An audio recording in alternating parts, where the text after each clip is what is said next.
When your name is misrepresented and truth must stand without defense. There's a particular kind of pain that does not come from loss, but from distortion. It is the pain of hearing your name carried in places your voice has never been. The pain of realizing that who you are is being misinterpreted, retold, filtered through minds and motives that do not hold your heart, your intent, or your truth. At first, the nervous system reacts instinctively. It wants to correct. It wants to clarify. It wants to restore accuracy so the external world matches the internal reality. This instinct is not weakness. It is the nervous system's attempt to restore coherence between identity and perception, because identity is deeply tied to truth. And when truth is misrepresented, the systems experience a kind of internal dissonance, not because you have become something different, but because others are relating to something that is not you and that is not true.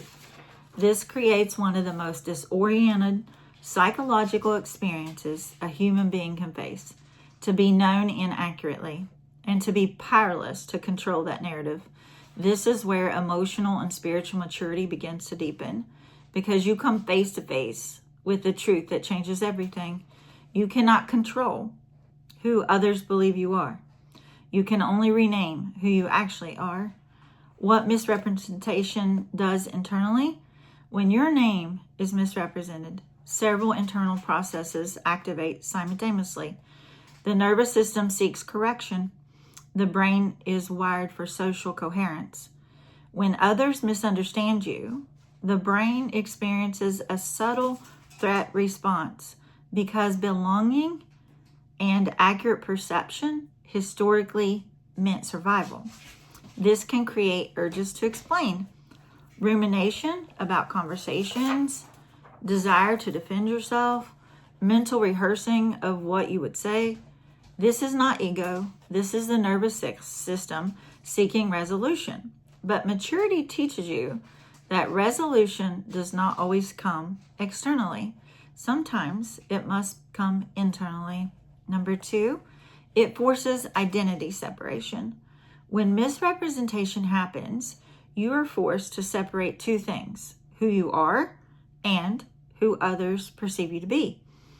This separation is uncomfortable, but it is also liberating, because it breaks the illusion that your identity lives in the minds of others. It doesn't. Your identity lives in alignment, not in their interpretation. This is where emotional sovereignty begins. Number 3, it strengthens internal authority. When you stop defending yourself to every distortion, something powerful happens. You begin to anchor in internal knowing rather than external validation. You no longer require universal understanding to remain steady.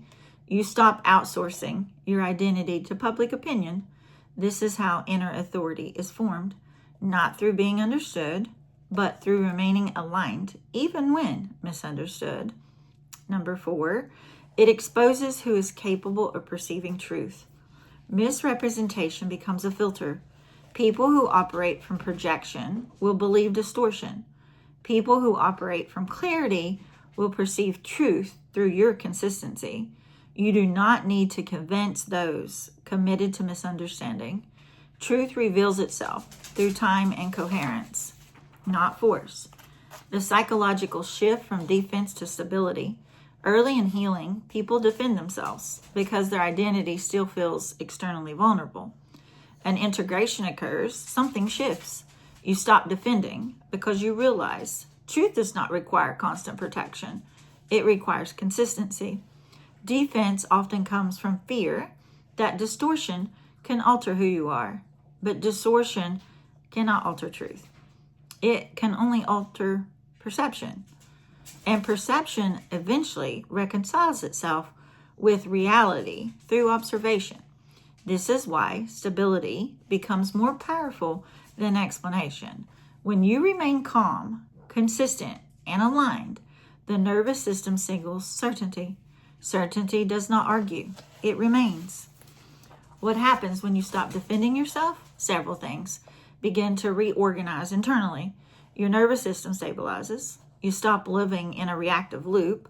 Energy that once went into defense returns to creation, peace, and forward movement.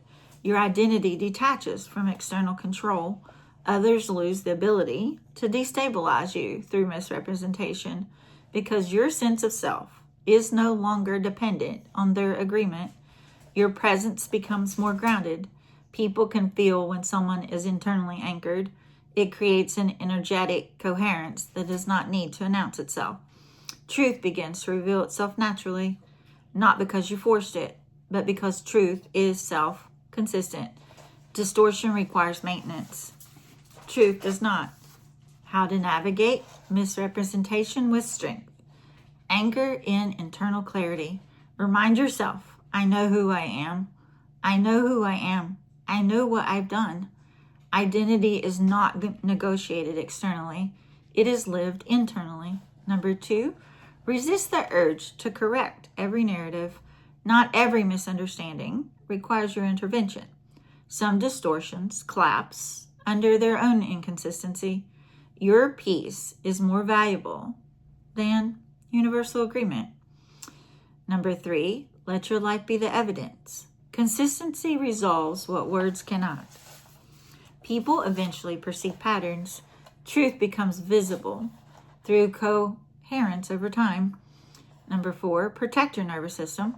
Do not repeatedly expose yourself to spaces where distortion is actively maintained. Distance is not avoidance. It is nervous system preservation. Number 5, accept that not everyone will understand you.